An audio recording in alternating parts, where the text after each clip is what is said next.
Just a couple of guys, a couple microphones, and a heck of a lot of know. It's Football on the Know with Jim and Joe. What they say, it's not the X's and the O's, it's the Jimmies and the Joes.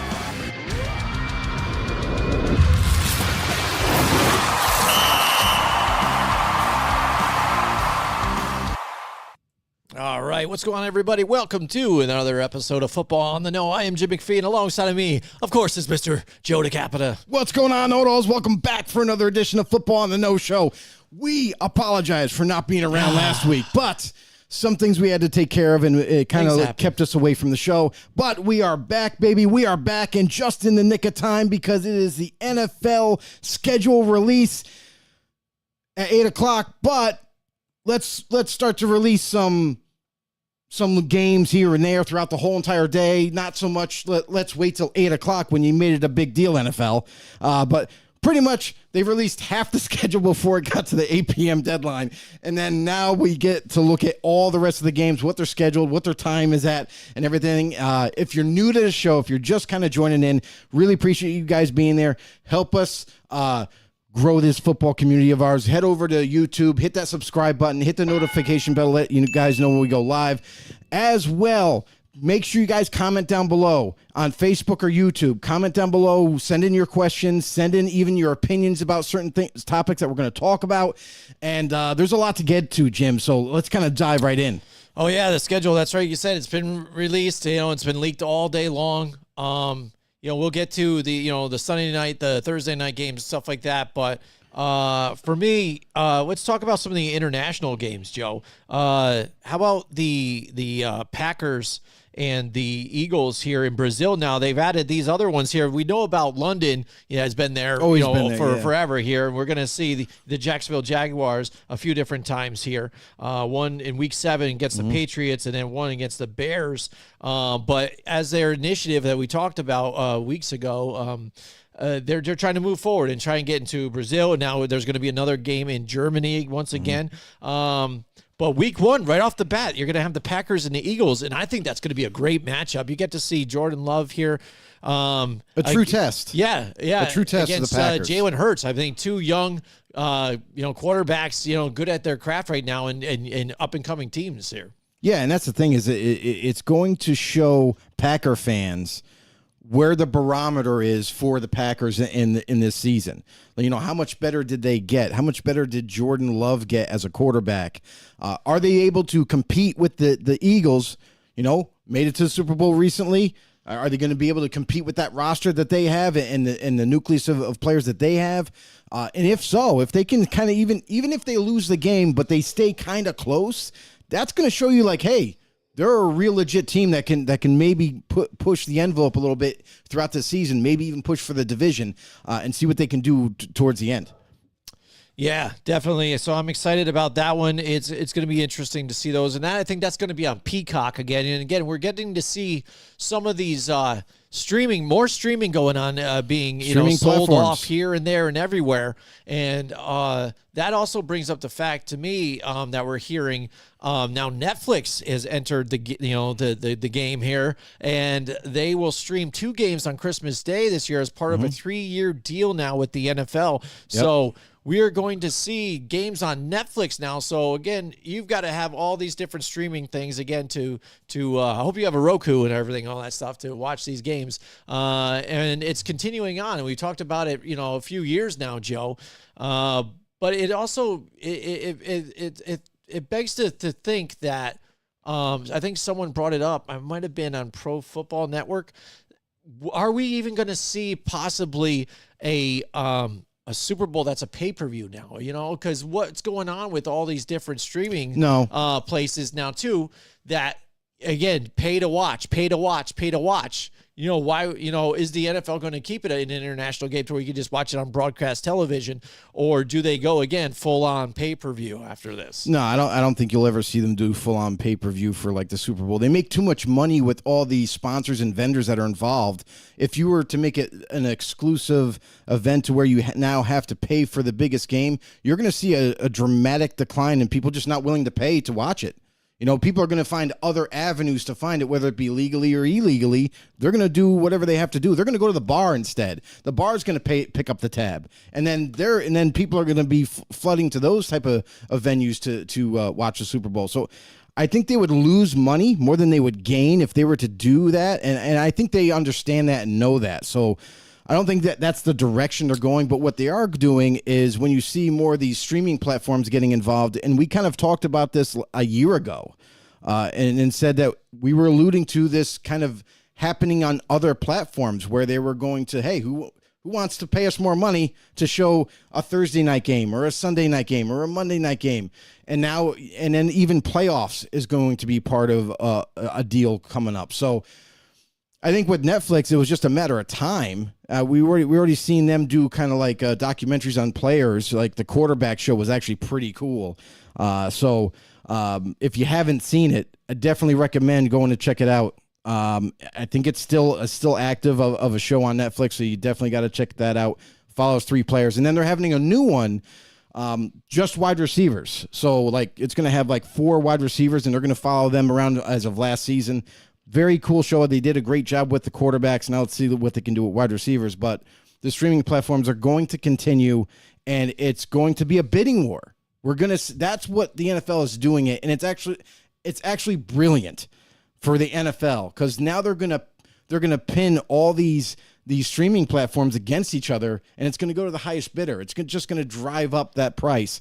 So you got Netflix involved, you have Amazon Prime involved, you have NBC and Peacock involved. So there's going to be more and more as it goes. Well, that's why I think even it doesn't stop at the Super Bowl. You know what I'm saying? Because, again, it's constantly a bid. You know, it's bid for just, your Thursday night games and things like that between Amazon and, ESPN constantly puts, bids in here to keep their Monday Night Football and all that too.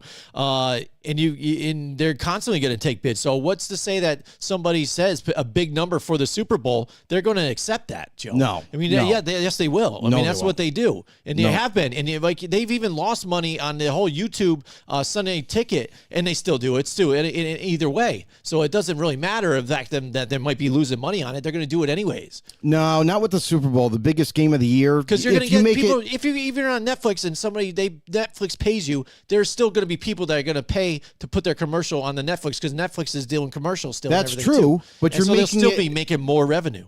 Not necessarily, because like you said, people are still going to watch it when you're going about not. Streams, and let's just say, for example, you go with Netflix, right? Say Netflix pays them a boatload of money to cover the Super Bowl. And they cover the Super Bowl. Not everybody has Netflix. Not everybody's going to buy a subscription to get Netflix just to watch the Super Bowl. No, but you said you try to get it for free anyway. So you're going to a bar that will. So you're going to lose revenue because you're now making an exclusive party event to where now you have to, in order to see the game, you got to subscribe to this so-and-so source just to watch the Super Bowl.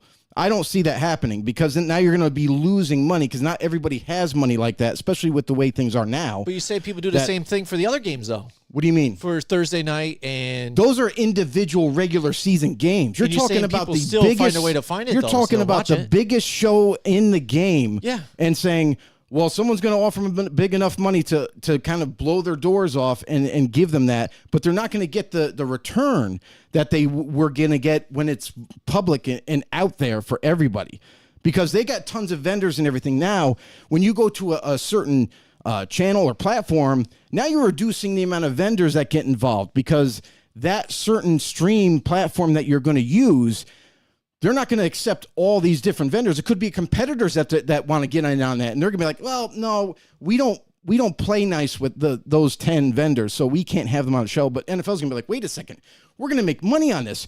What do you mean you can't allow it? So there could be some constraints that the NFL would obviously already know about, and that I think you end up putting it into a funnel too much to where you're not broadening, where you can just kind of have a free-for-all and make all the revenue in the world. Mm-hmm. We got Mike Tackett's in the house with us tonight here, Joe.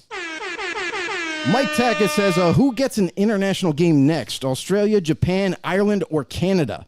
It could be. If I had to bet, Japan is, but I would say here's the Australia thing for me. But they are in the regions that they're going into, Joe. I think are crazy though. Well, here's the thing too: is there's going to be a little bit of pushback from the owners.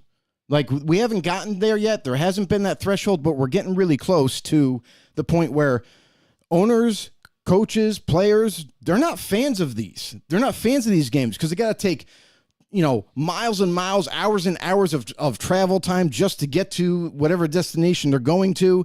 And then they got to work out all these different things about practices, wherever they land. And there's a lot going on and it's very time consuming and you got to have endurance to do this. Like, that's why you're seeing teams getting bye weeks right after they return because it's too much. And you're just doing it for one international game. So the more and more if you try to do more and more international games throughout the season, now you're looking at like, what's the point of having a regular season? You might as well just have an international tour because players and coaches need ample time to rest after they return. So you can't give all those bye weeks. You just can't justify it. To travel, to do that much traveling, to go from this country to that country to this country, back home. And you know what I mean? So it's like, I think there could be a rotation, like UK, stop going to the UK. Now you're going to go to Brazil, something like that. Or, okay, now you're going to stop going to Brazil, and then next year we're going to go to Japan.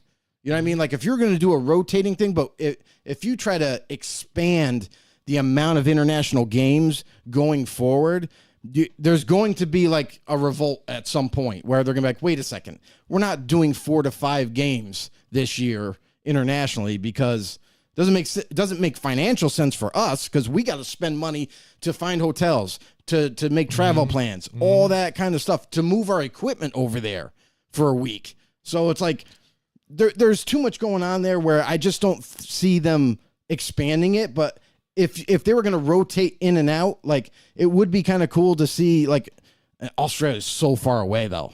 Australia is, like, kind of way, way out there that you need 2 or 3 weeks for them to return. Yeah. So, I mean, I don't know how they would do that, but, like, Japan is also, like, they could go to the West Coast and then go to Japan. Ireland is there.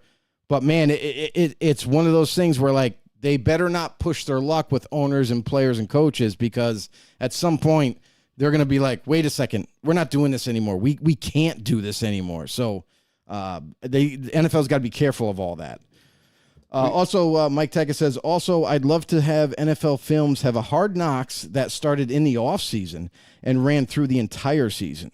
That would be kind of cool because then you could get a glimpse of off-season workouts, but at the same time, teams kind of structure the Hard Knocks to like leave out certain like things that they're going to practice on that's critical for the upcoming regular season. So I don't know how cool that would be unless you were maybe doing like player interviews and like, maybe kind of picking their brain about the off season or whatnot and maybe different scenarios that happen. The thing. But I just got to say that, with that all being said, I think it's too much to ask for them to cover all that because they're not going to be allowed certain parts of it. And even Media Now is only allowed in at certain points and times of the day where they can view things and other things they can't because they want it private. All right, I want to give a shout out to Paul Matty's in the house with us tonight. What's going on, Paul? Here. He said he likes your jersey, Joe. Appreciate Love the it. Polk High tee. Polk High. 4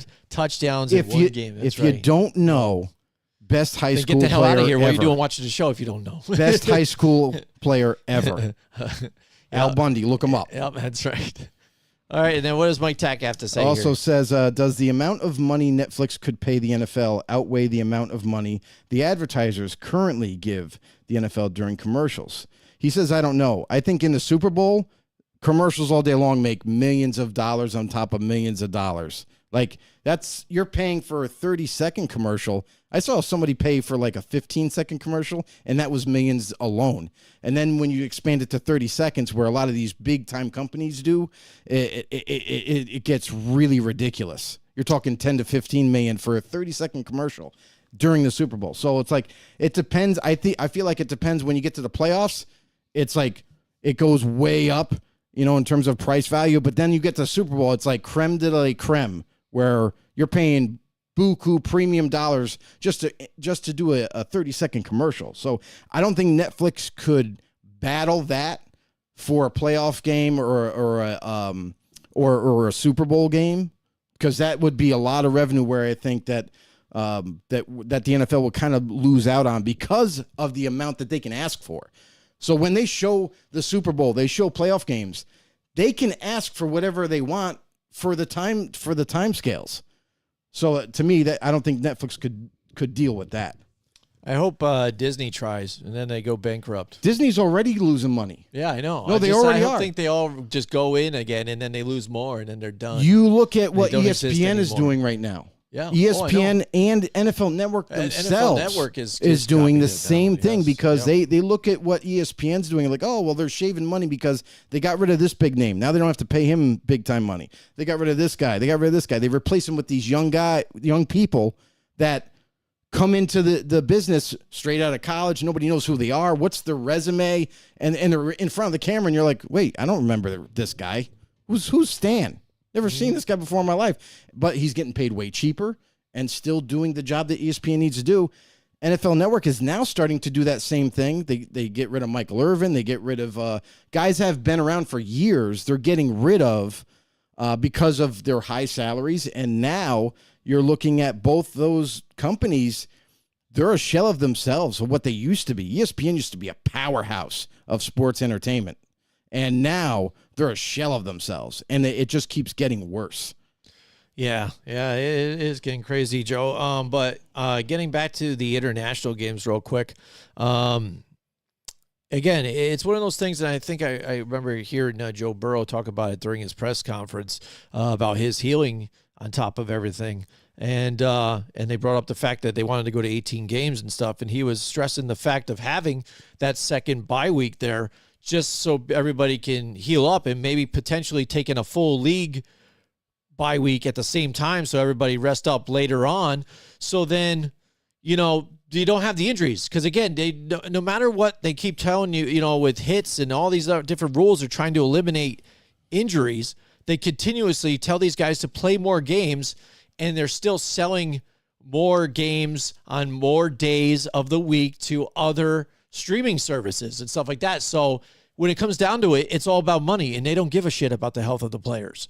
So that's a major factor here, and that's why I've kind of said, like, with this whole traveling and all that stuff, they don't care. They're going to keep going. They're going to try and branch out to these other ones. Like I said, some of the research groups, when they tried to promote these teams in some of the regions, some reached out to Guyana and stuff like that. You know what I mean? It's crazy. You think people really care to watch that over there, but maybe they do. They're big soccer fans, but I mean, it's crazy. They're outreach what they're doing. You know what I mean? And they just don't care. So for you to say even too, is this where it stops now? I don't think so. I mean, it's going to expand. And we've seen the regions already where they're going, and I think Australia is probably one of the ones there. You know what I'm saying? Because, again, how many rugby players do they get that transfer to the NFL? Not many. On top of it. A few. 2 or 3. Part of the transfer. But how many actually make an impact? Not exactly. I can count how many on one hand. There's people that watch it, and there is an Australian league. Like we talked about it with Mike Tackett with the German league. Mm-hmm. And lo and behold, Germany is one of the cities or one of the countries there that we're broadcasting games to and playing. So, I mean, I don't think it stops. It has to stop. But it's not going to, though. Okay, why do you think that? And be realistic about it. Because they're trying to expand the market, and they're not probably losing money on it. They're only gaining. Depending on where they go, they're gaining. Like Germany, they'll gain because it's always been a very big country on football. Crowd every single time. If I can guarantee, this is what bands do all the time, Joe. Mm-hmm. If a band is going to tour and they're going to hit like a major city or things like that, not go to Albany, here, those small ones to try and get these little gigs. They're going to say, hey, we're going to be one time only in this major city. If you want to see us, you got to come here. So people are going to travel and all go to that one city and see it. And you're going to play to a sellout crowd every single time. So they're not losing out on the whole thing. Plus, they have a streaming service that already paid them to broadcast it. Right. I mean, I get that part, but you can't keep expanding it and having more countries to go to every season. That can't happen. That just won't be reliable and won't be sustainable at all. because now you're taking away, because when you come back from a country, you have a bye week. And if you're going to do that with more teams and more teams, now listen, you're sending, instead of only 4 games going out to different countries, now you got 8 games going out to different countries. Guess what happens with half the teams, with half of the schedule for that week? Now all those returning teams at the same time need a bye week. Now you're looking at the next week's games, and it's half of what was normally there. So it's just not sustainable to keep expanding. Extend the season into March. You know what I mean? No, it's just not sustainable. You're not going to have a 22-game season. It's just not going to happen. It's crazy, but I mean, I'm telling you, not at all. But anyways, Cynthia Blair's in the house with us tonight out of Florida over there. She's watching, and she says it's all about the money, Joe. There it is, about the money. It is about the money, but you got to be realistic with the expectations of expanding international games. Like, it can't go like we can't have 10 games for every year. It's not going to happen. You can rotate the games. That you can do.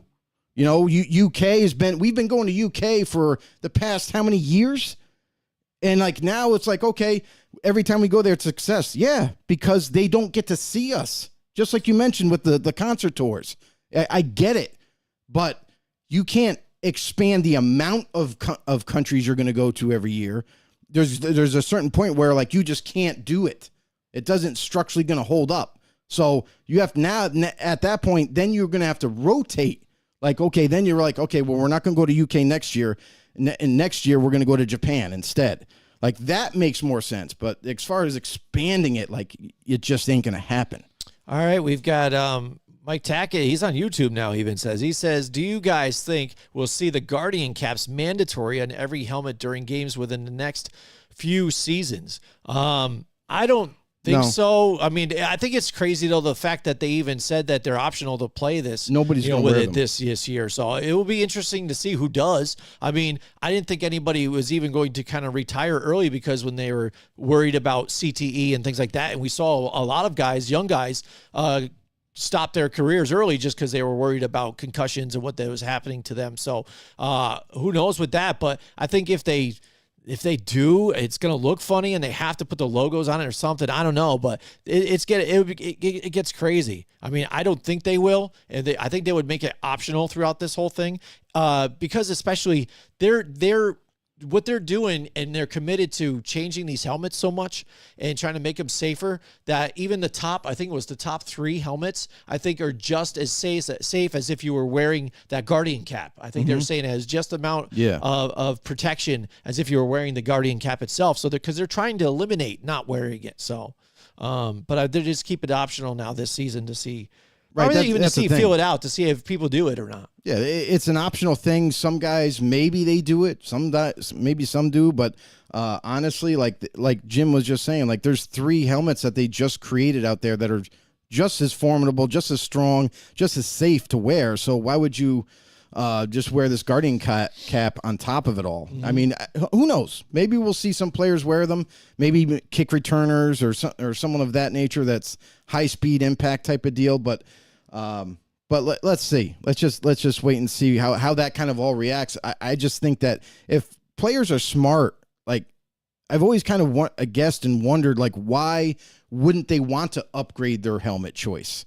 You know what I mean? A lot of the guys in the league still have some helmets that are kind of lower tier, like in the mid-grade portion. They still wear them to this day, and it's like, dude, why wouldn't you want to like further protect your noggin there and kind of upgrade? So that's kind of one thing that I've always wondered.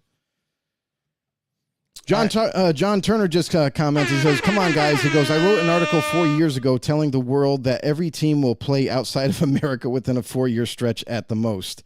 Also, there will be 8 international games before Goodell retires. Either you hearing me or you ain't." I'm not hearing you. I just don't see that as any way possible to do that at all. We're playing. We'll see. John Turner has predicted a lot of different things. Unfortunately, my word go over like a fart in a Yugo. Because he even said that they're going to expand and probably see the Super Bowl played on President's weekend. And it looks like that's going to happen pretty soon. Yeah, so, I just don't see that. That to me is too far-fetched. He knows his stuff. Too far-fetched for me. But Yeah, there goes guaranteed. Joe, all right. So what other like marquee games do you like this season that they've shown here? Let's take a look at some of these here. There's a lot of them. Okay, the first one that got leaked at like 1:00 today, Ravens Chiefs. That to me is a good opening kickoff game. It's going to be exciting. It's a rematch of the AFC Championship game, and hopefully Lamar Jackson remembers that he needs to run in the second half to give the Ravens a chance to win. But that game to me is going to be like one of the better games to watch, like especially on opening day for that one. That one's a really good one for me. You got anything? Well, I mean, I like having Giants and Cowboys on Thanksgiving. I think that's a cool game. That's a traditional game, though. But that's a good one to watch for me.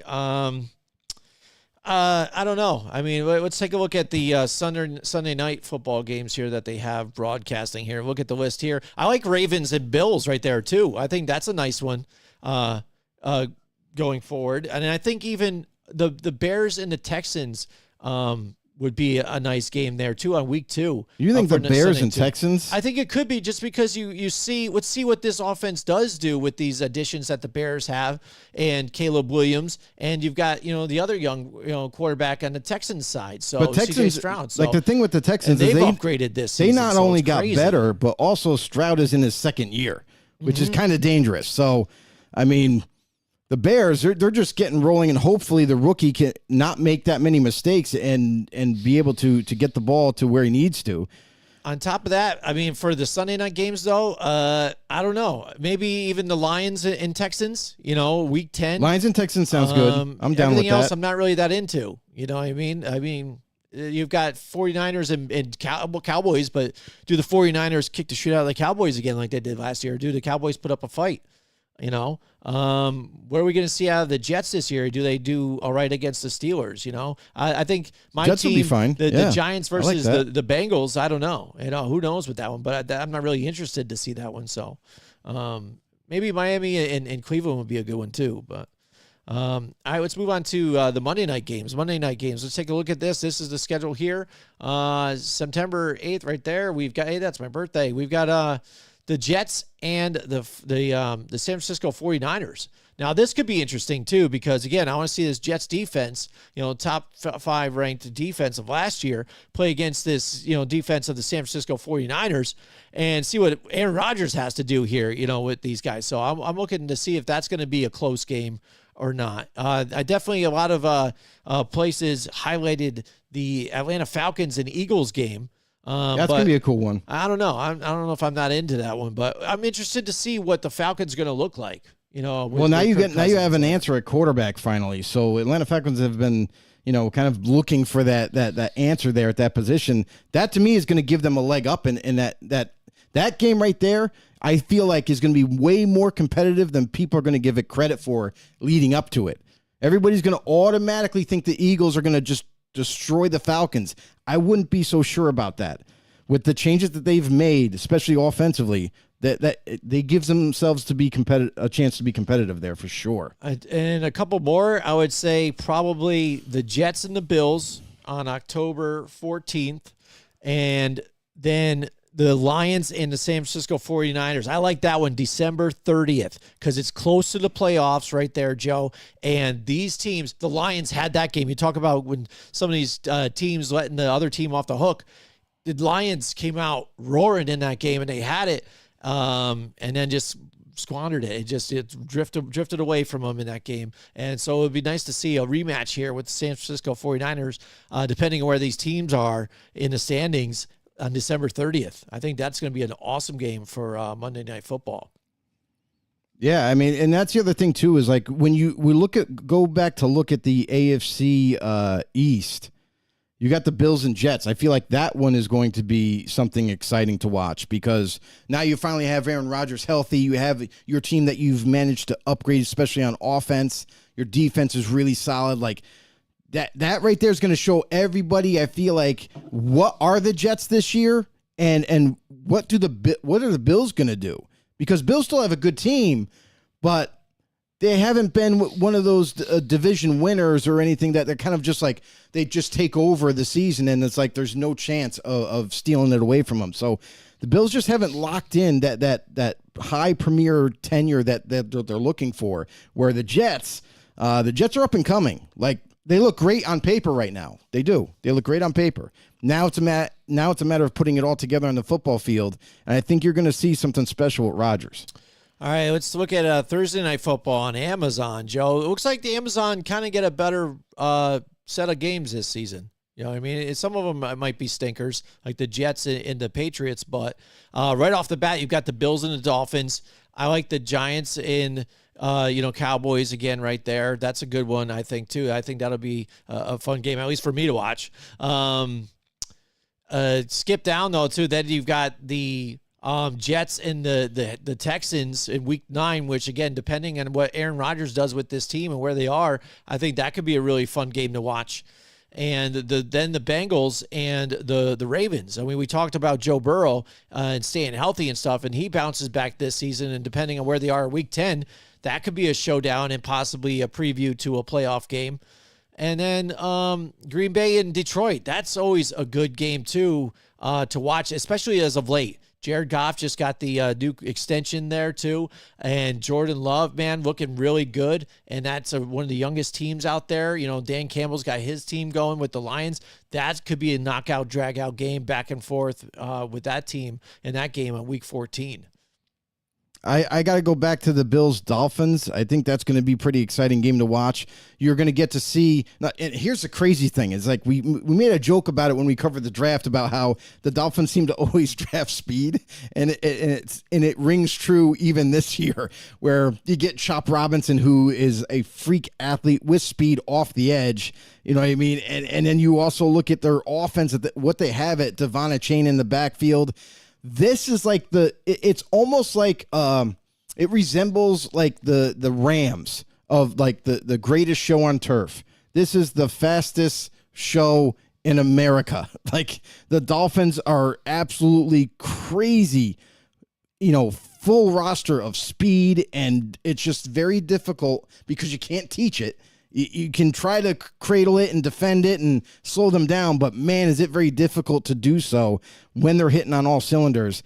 That Bills, that's a team that, with the Bills facing the Dolphins, this is going to be a big test for the Bills, I feel like, because you no longer have Diggs as like your kind of relief blanket, your security blanket for Josh Allen, where you can attack down the field at will or get a big-time play with Stephon Diggs, or even Gabe Davis, who's no longer there as well. So going to be interesting to see what the Bills do on offense, and can they still kind of replicate or even come close to the productivity that they had last year. That game is kind of exciting to watch for me. Another one is even in the NFC South, like the Buccaneers and Falcons. You got two teams that Buccaneers made the playoffs last year. Can they do it again this year? They re-signed Baker Mayfield, but here comes Kirk Cousins to the Atlanta Falcons. Now they have their answer at quarterback with their upgraded defense to go with those young offensive weapons. That to me will be an exciting game too.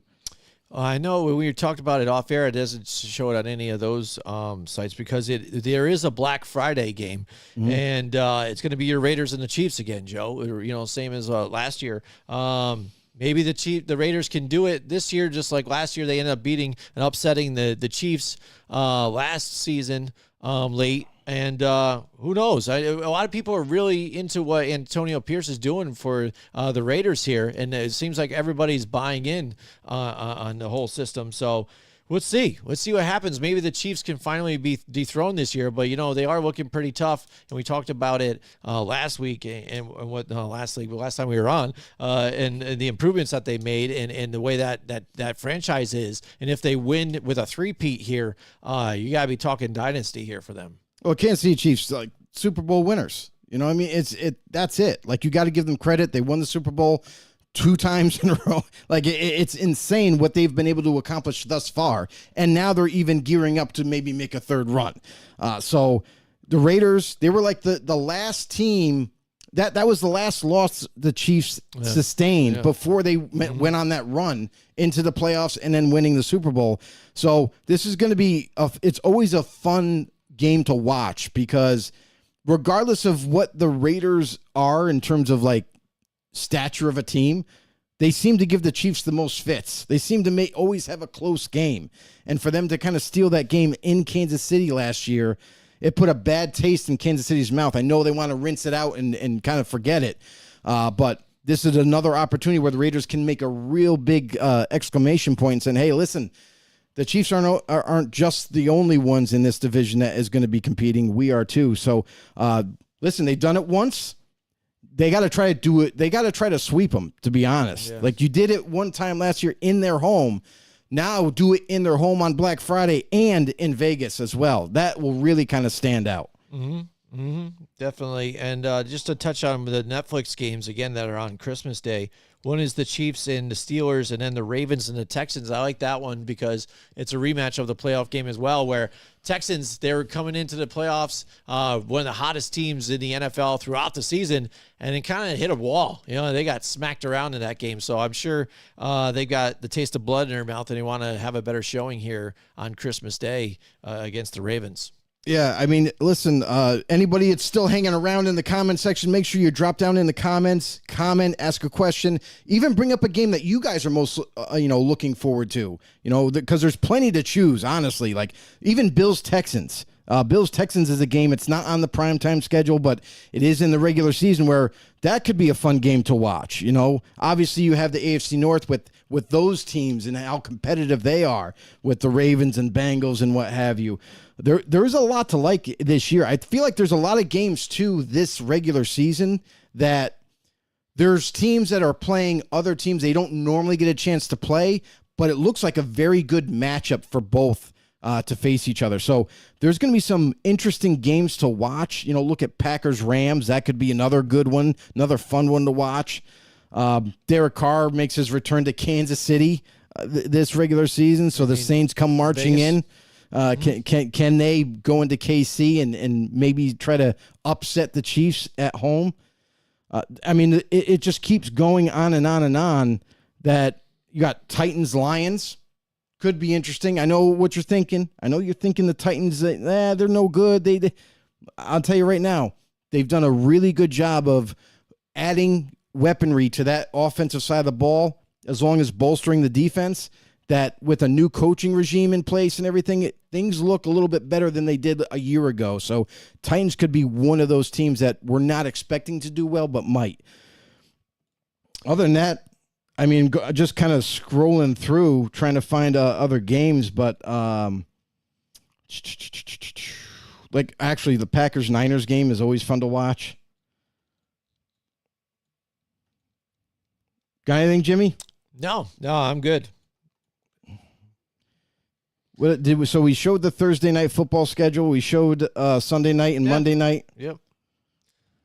Yeah, so, I don't know. There you go. There's the games. We're going to talk about them, obviously, before it gets going. But, one of the biggest headlines, I think, right now in the stories that are the Giants now are going to be the stars of the Hard Knocks here in the offseason. And it happens to be that they're celebrating their 100th season right now. And they happen to be right there on Hard Knocks. So it's going to be interesting to see what goes on in that locker room, especially after the the headlines that were coming out with Brian Daboll and the way he is in the locker room with some of the guys. Because at first, when his first season and things were going well, you're hearing that, the players love him and all this other stuff. And then this past season, when things weren't going so well, you're hearing rumblings and the fact and the way he talks to people, and there's a lot of dissension in there and stuff. And people aren't digging how he tackles everything and stuff like that, the way he yells and stuff. So, who knows? And like you said, teams always try and sugarcoat it here. They tell you what it's going to be shown and what's not and stuff. But who knows? I think those guys always try and stay transparent as they can. Joe Schoen and Brian Daboll, he wears everything on his sleeve and out there. So it'll be interesting. I'm interested to take a look at it. But for me, though, honestly, I'm never going to watch it, though, probably, just because it's on, HBO or Max or whatever and stuff. And I don't watch any of that stuff. So I'll hear about it, I guess, through headlines. I guess, Jimmy, do you agree with the decision to pick the Giants this year to cover them, even though it's their 100th anniversary? Yeah, I think it's fine. There's enough there that could be a little bit of drama because, again, Daniel Jones has a lot of pressure. You know, they didn't pick up his 5th-year contract there. There he is. He's got to play well. If he's not, they're hitting the reset. So there's a storyline there. Plus, you've got Drew Lock, guy who played pretty well last year when he was asked upon with the Seahawks. Now he could be fighting a little bit to try and get in there and be, you know, a starter. If Daniel Jones happens to just not play well or gets injured again, you pop him in. I mean, there's definitely a storyline in that offseason to where he's training and stuff. You saw it like with Netflix with the quarterback show. Mm-hmm. We got to see when they're following Marcus Mariota and what he was doing, what storyline was going on with that, the fight, the drive, the working hard to try and get in there and play, you know. So I think they're going to love that stuff. My personal take on it is I get the 100th anniversary thing, and I feel like that's the real reason why they wanted to push and pick the Giants to cover them, is because their 100th anniversary. It is a major milestone, but I feel like the more intrigue is like, yeah, you have a point with the quarterback situation and whatnot, but like, where's the rest of it? Where's like, is this an up and coming team? Is this a team that's going to push for the division where there's going to be a lot of different storylines, not just a couple, but throughout the whole team? Whereas, like, defensively, there's going to be major battles in every position, or maybe even a couple of them, or on offensive side where it's like there's really no battle for offensive line. Like, pretty much the guys that you brought in are all upgrades that they're going to start. And Malik Neighbors, you drafted number 1. There's no sugarcoating that. That's easy. It's interesting to see what Neighbors can be like behind, you know, when he's on the practice field and whatnot, and with his teammates and the relationships that are built and all that. But like, I don't know. I felt like that Hard Knocks kind of went with it because of more of the 100th anniversary than just kind of picking the more intriguing team to possibly cover.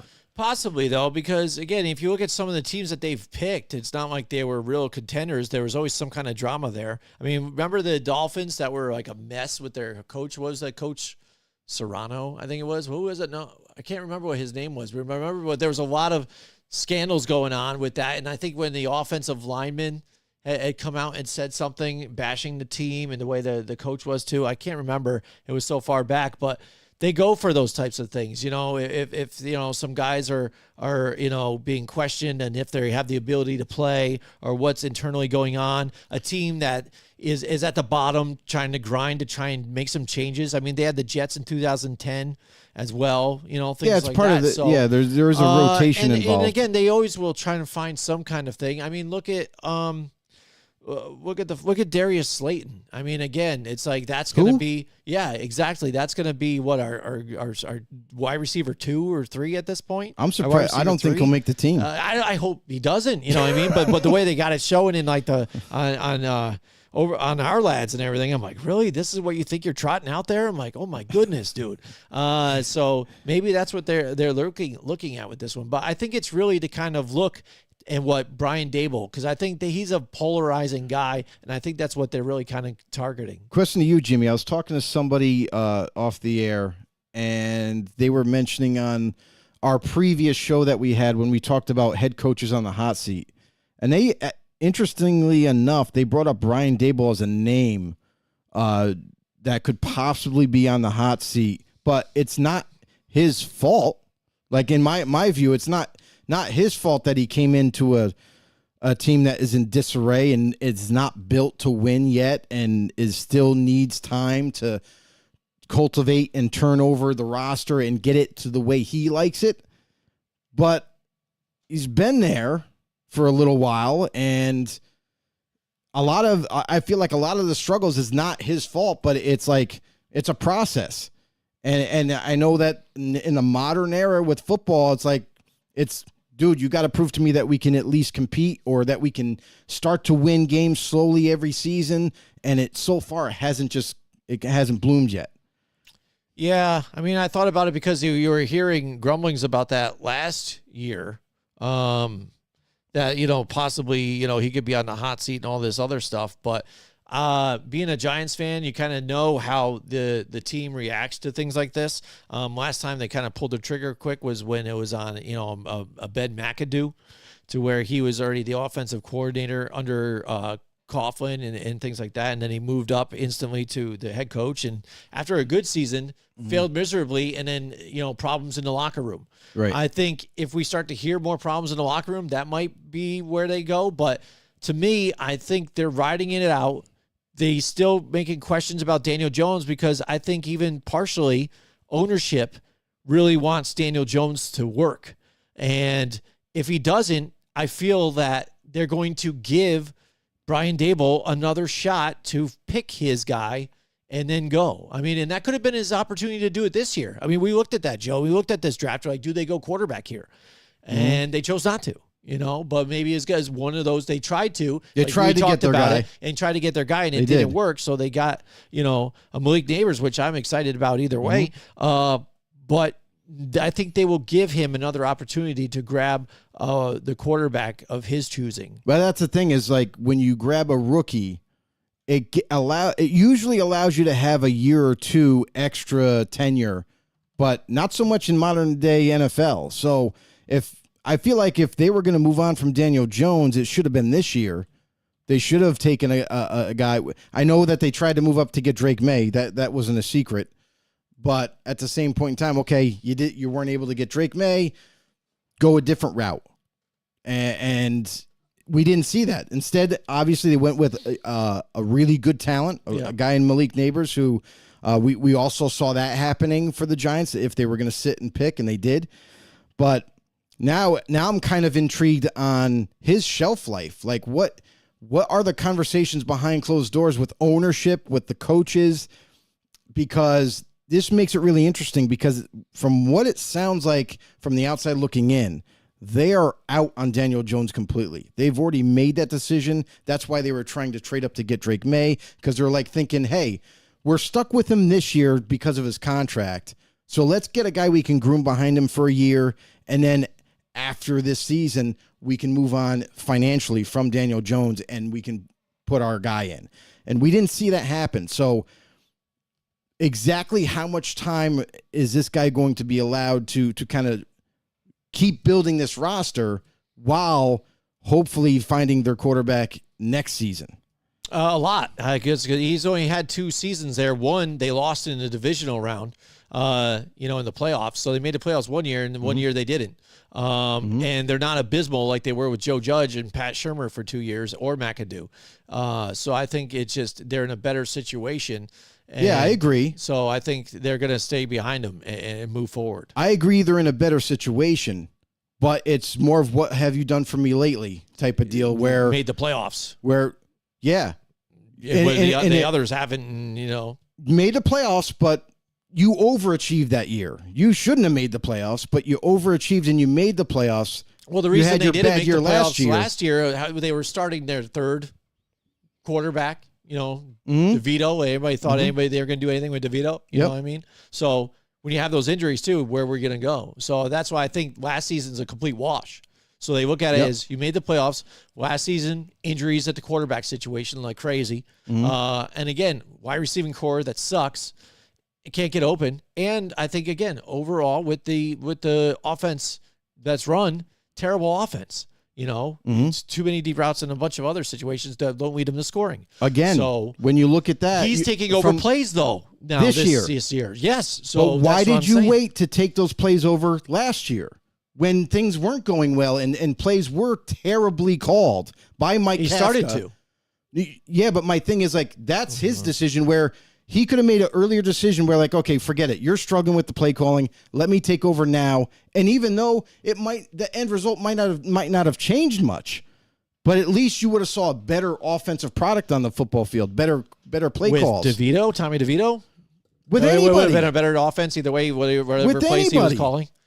Yeah, if you have better play calling, it usually leads to a better outcome. With less talent? You have professional football players out there, regardless if they're third string, second string.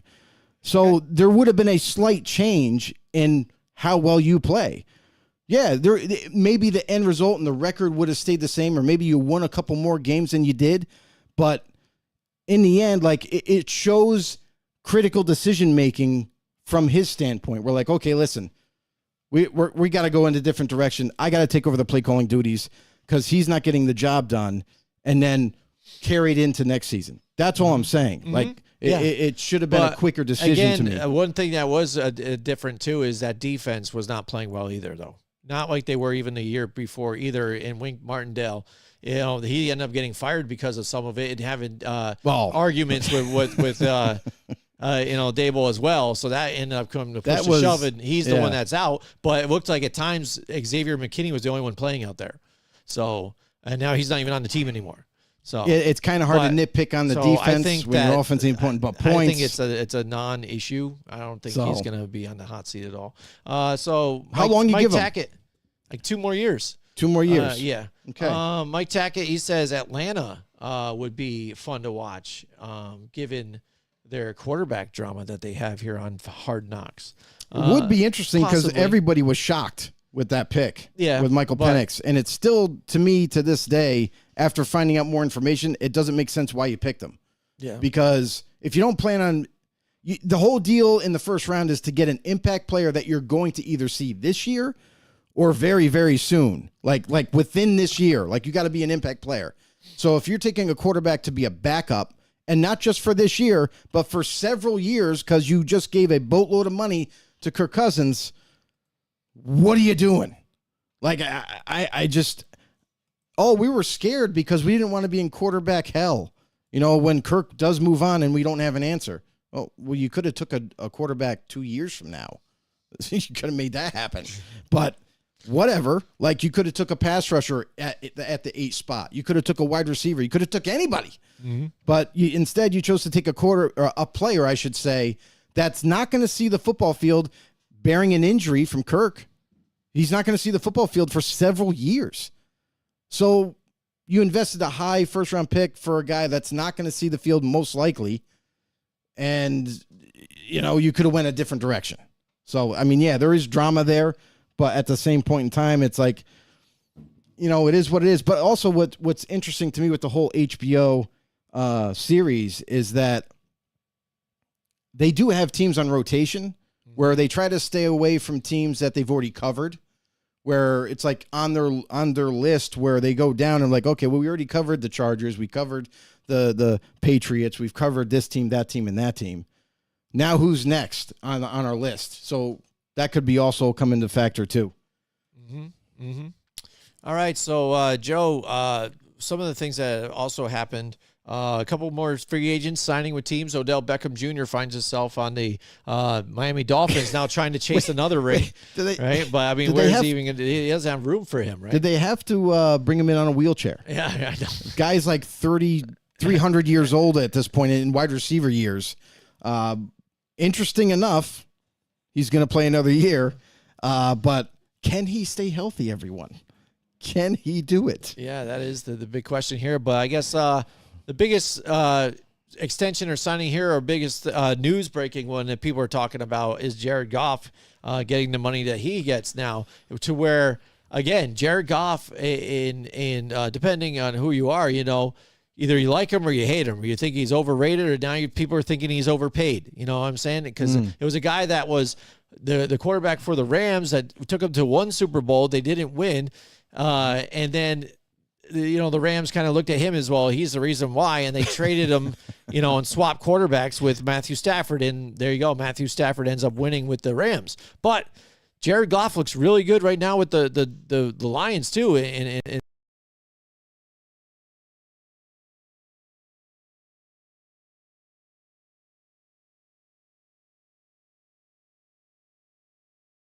some of the top 10 guys that are getting paid now too, and you kind of look at where the team is, does it really hinder the team that much to where, you kind of put them in limbo, or they're still going to be able to stay competitive, that's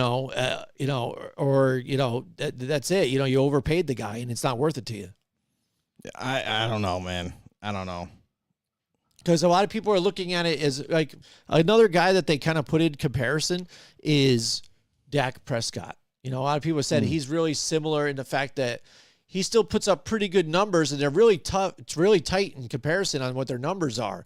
But Dak's actually are a little better, and he gets that stigma that, again, he's not a winner, he's not doing that, but he's consistently having a winning record and has taken the NFC East division multiple times.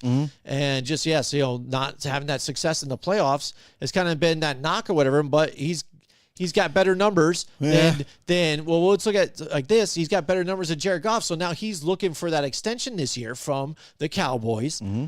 He's got to be asking more than what Jared Goff got then, you would think, right? Of course. And that's the thing too, is like, but my one issue is that Dak Prescott has been inconsistent though too. It's not like he's had top tier performances this past year, and then you look at the rest of his career and it's like across the board, like, holy crap, this guy is really good all the way through. He's had a couple of really, really bad seasons. Led the league at one point in interceptions recently. So inconsistency at the main position is kind of what's holding the Cowboys back from saying, hey, yeah, here's a $50, $60, $55 million check every year. So I think those are the tough discussions that the Cowboys are having with Dak's representation, and they're trying to kind of get a deal. I know they want to re-sign him, but they're trying to get a deal where it's favorable for both sides, or at least where there's a team option or something to where they can have some control.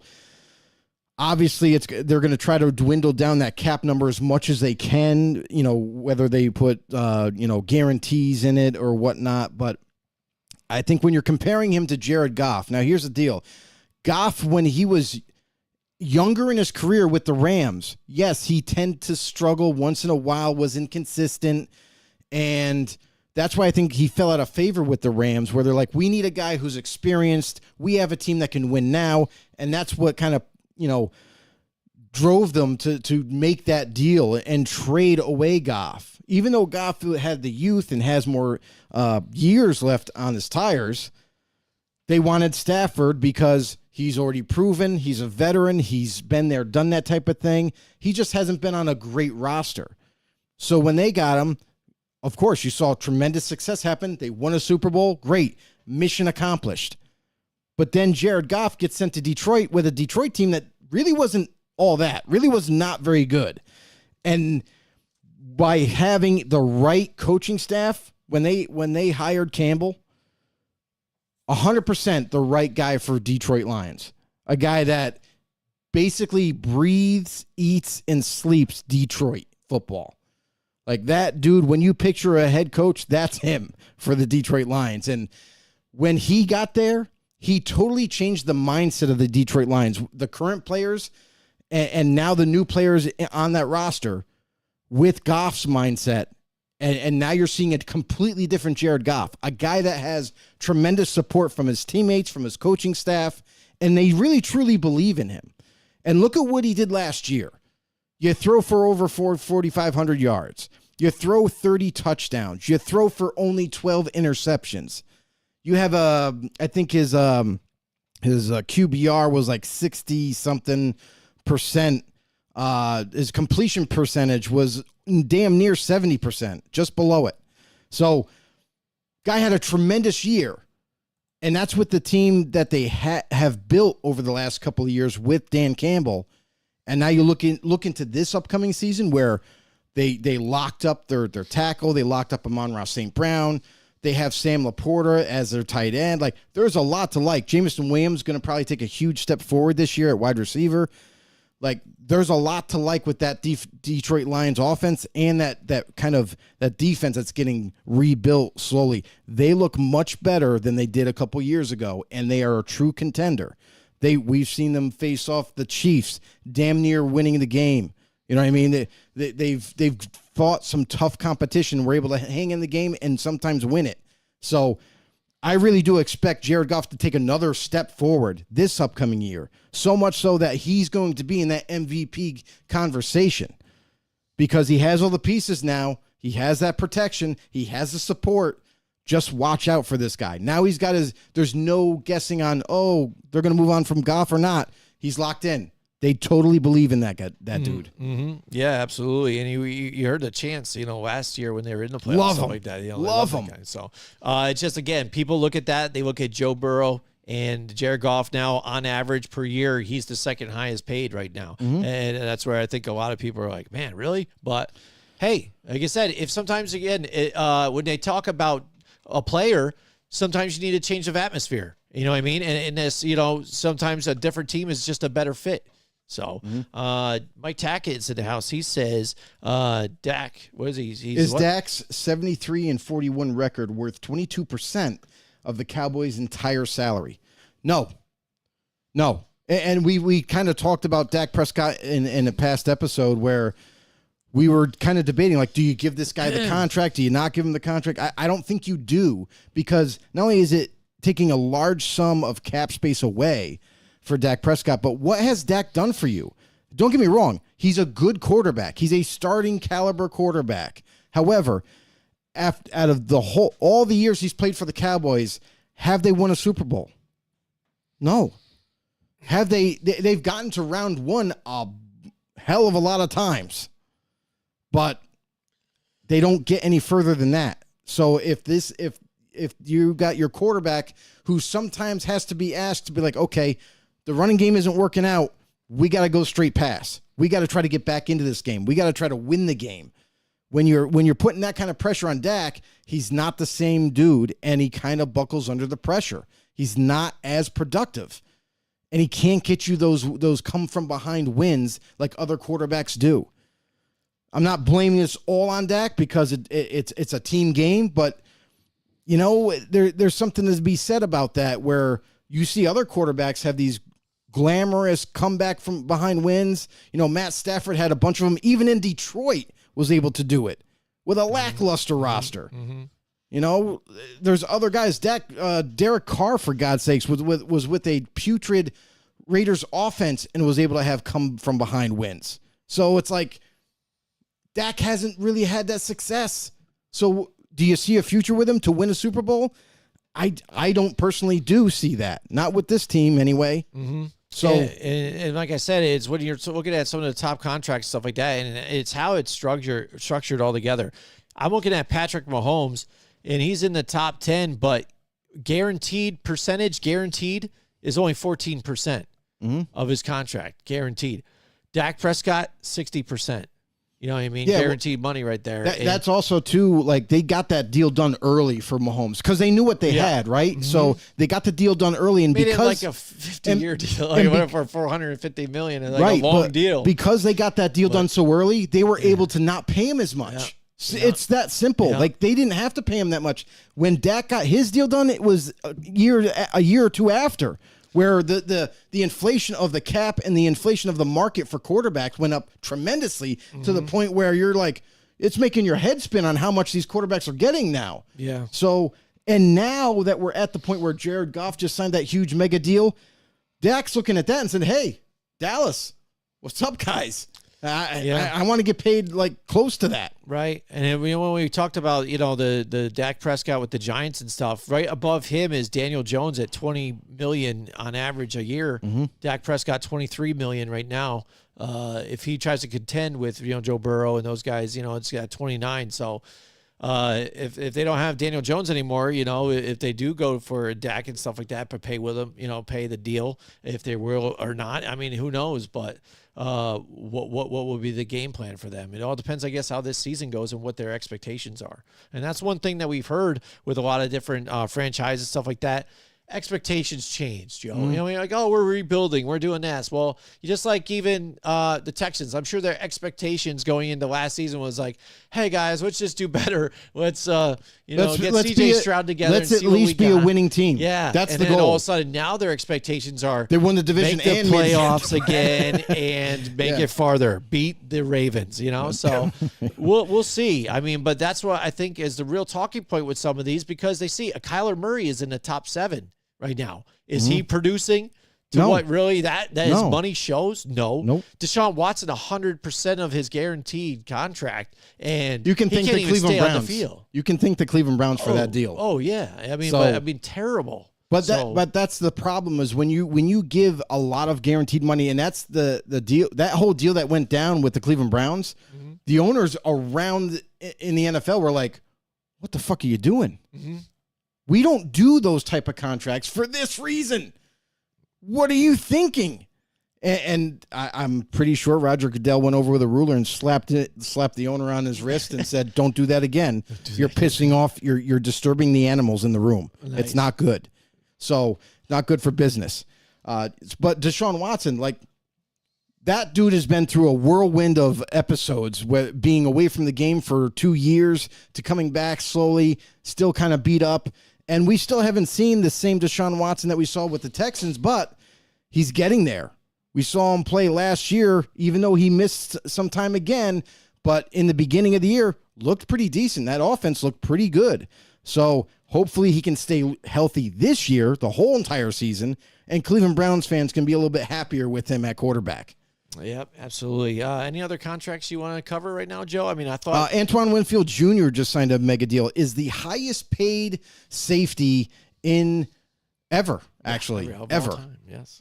So here's my issue, and this goes with every position. As I feel like we're getting to a point where these contracts are getting out of hand. And I understand the point of, well, the cap just keeps going up every year. The NFL is just like a cash cow. Every single year, we're making so much money, we can keep raising the cap. But by doing so, you're making these expectations for the players ridiculous. Like, okay, the cap went up again. Guess what, guys? You know what that means?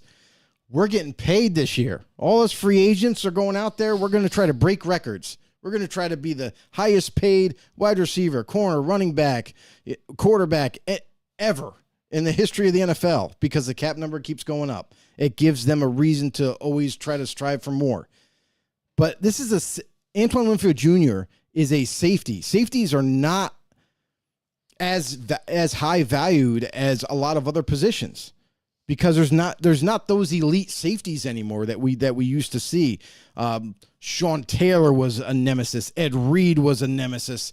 Those guys were worth big time money to keep them on your team because they were just ball hawks. They were playmakers. They took over games on the back end. But Antoine Winfield Jr., what has he done in his young career? It's not like he's a interception ball hawking playmaker. He's a guy who's very solid, good tackler, plays the run well. He does have good coverage skills, but not elite. So you're paying this guy to be the highest paid safety ever. And I get it. You didn't want to lose him, so you end up kind of giving him maybe more money than you wanted to. But, geez, I got to wonder at some point in time when we always kind of go back to that conversation about how every single year when free agency comes around, when the draft comes around, running backs are devalued. Running backs are not as high valued as they once were. When are we going to get to the conversation about the rest of the league, where the quarterbacks are being too highly valued, and the wide receivers are, and the corners, and this, you know what I mean? Like the pass rushers, they're all making crazy money. Even D tackles and guards now, for God's sakes, are making so much money that guards from the past are looking at that and they're like, wait a second, how did that happen?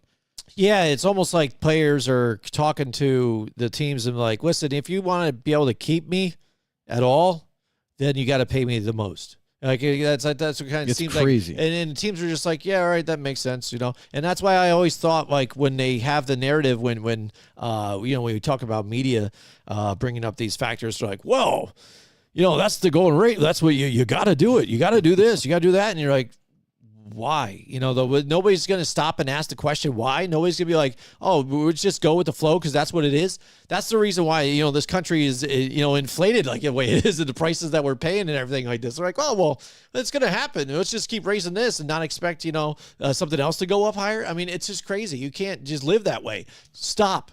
Ask the questions and put your foot down. You know what I'm saying? You don't have to do it because we've seen other teams play it that way. And Tom Brady brought it up, too. He was just on a podcast recently, too. I wanted to get his haircut or something like that. And he said it right here. Where he's like, the problem with these young guys and stuff is the fact they're worried about their brand and this and that, blah, blah. And it's all about me. It's not team. And you know Tom Brady was always the team. He was never the highest paid ever. No, Never. The guy averaged $15 million a year. And he still has everything he could possibly want. Even on new contracts, he still kind of kept that number around 15, to where the New England Patriots were able to spend way more money on other positions to keep that team either intact or upgraded. So that's why they were able to last as long as they did and win as many championships as they did, is because Brady was unselfish. Honestly, he made a lot of money especially over the year after year after year, making that kind of average salary, and playing great and getting free agents to come to your team just because, like, hey, that's where you go to win championships. So I think I want to. Do you? So it just made the easy decision for a lot of players. Right, and as far as Antoine Winfield, last time I recall was that run with Tom Brady into the Super Bowl. That's the last time any of those players really kind of played really well at an elite level. I mean, he was playing really great then, but again, like you said, since then, whatever. He's still a really good safety. I'm not saying, but I'm definitely not saying that he's not a guy that you don't want to pay money to. Some of these other guys that keep becoming the next, or he's the highest paid of all time. You know what I mean? Yeah, and here's the thing is, you see teams, and that's why some players you're like shocked why he's available. Look at Eric Armstead this year. The Niners kind of moved on from him, and they're like, listen, we're not going to pay you that kind of money that you're looking for. So we're good. If you want to go test the market, go for it. And you ended up parting ways. But you see certain organizations, certain GMs kind of stay steadfast in their beliefs and saying, listen, we are not paying that much more money for that position. We can find a replacement. We're going to go a different direction. And those teams usually have a very sound fiscal plan every single year on how to orchestrate the roster and how to create an upgrade to happen, or maybe even do a trade or something that works best for the team. So you see some owners being owners and GMs being very disciplined with their plan. And then there's a lot of teams. There's way more teams that are just not that disciplined. And that's where you get to these crazy contracts. And then sooner or later, you gotta pay the toll, where it all catches up to you and you're like, oh crap, we can't afford this guy, or this guy on our team anymore. They're gone. Now we got to rebuild. So that's the whole battle every year. Yeah, absolutely, Joe. Why don't you tell everybody now, too, where you can catch more episodes like this, Joe? Why don't you tell everybody? I could. I guess you're just so good at it. But if you want me to do it, I can. You guys can follow us on Facebook. Just join our group, Football on the No Show, and also go to YouTube, where you can find and search Football on the No Show. Hit the subscribe button. Hit the notification bell, let you know whenever we do go live. And also you can follow us on where you get your podcasts, Apple Podcasts, Spotify, you name it. We are there. And Joe, we are only expanding now. We the cat's out of the bag. We have joined Grumblings Media, and we do have another show, The Blindside Blitz. If you guys would like to come and check us out over there and give them a follow as well, we're building a family over there and something big over there. If you guys are into conservative talk and media, definitely check them out. A lot of good shows there as well, as long as ours. And you can also go there, their YouTube page, Grumblings Media, and also at grimblingsmedia.com to check out their stuff. Spread the word. We're expanding, guys, and we're taking you along with us, and we're going to get more interviews this upcoming season. So it's going to be another big year for us, and we appreciate again. I sent a text out to everybody, a post out there to our Facebook fam out there. But if you guys are on the audio section and then also on YouTube, if you haven't heard it, we definitely appreciate everything that you guys have done for us, and appreciate the support. And we're going to keep good giving job, it out to Jimmy. you guys. Good job. I'm proud of you. One other thing I'm going to add to that is for the gentleman at Grumblings Media, we have to truly thank you for thinking of us and recruiting us actually to come on to your platform, your network, because we're truly enjoying it right now. The ride has been amazing. They've been super helpful. And also acquiring, special guests that we have on. Like, if you guys were lucky enough to tune into the draft segment that we had, first time ever we've covered the draft live, had a tremendous amount of fun, and the guests were superb. They were extremely knowledgeable. We had Roderick David, former Atlanta Falcons scout, with us, joining us during the draft. Had a tremendous conversation with him. Got to ask some really cool questions to a guy that's been there, done that before, and got some really amazing answers. So if you haven't seen that episode, we really do encourage you guys to go check that out because it was truly amazing. And then Scott Engel, who was also on there, Seattle Seahawks beat writer, also fantasy football expert. The king. We are looking to have him back on the show again as we get closer to the fantasy football to help you guys out win your leagues. And also there's some very big time guests happening down the road. We're not going to disclose that information until it's 100%, but keep it tuned. That's at Blindside Blitz on Grumblings Media's YouTube channel. Make sure you go over there, give them a subscribe. We are called Blindside Blitz over there, and it is a blast. Tune in every Tuesday night, 8 o'clock. That's when we're going live. So we want you guys to be there. Drop in the comments. Get active. Get us inspired a little bit. Throw some opinions in there, and we're going to have a great time. All right, that's it for us. We will see you guys next week.